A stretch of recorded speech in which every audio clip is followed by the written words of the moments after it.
সামাজিক যোগাযোগ মাধ্যমে বাংলাদেশ সেনাবাহিনী ও এর সদস্যদের বিরুদ্ধে চলমান অপপ্রচারের বিষয়ে বাহিনীর সকলকে ধৈর্য ধারণ করতে বলেছেন সেনাপ্রধান জেনারেল ওয়াকারুজ্জামান।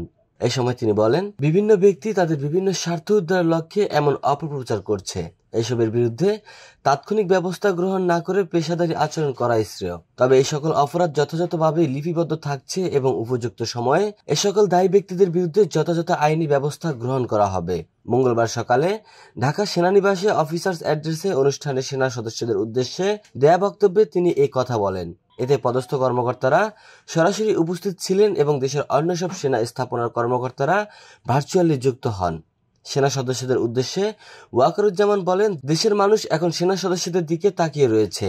তোমরা দেশের ভবিষ্যৎ, তাই দেশপ্রেমে উদ্বুদ্ধ হতে হবে এবং বাহিনীর চেইন অব কমান্ড অক্ষুণ্ণ রাখতে হবে। তখন তিনি উল্লেখ করেন, এই ঐতিহাসিক ভূমিকার জন্য বাংলাদেশের মানুষ সেনাবাহিনী ও এর প্রত্যেক সদস্যদের প্রতি সবসময় কৃতজ্ঞ থাকবে।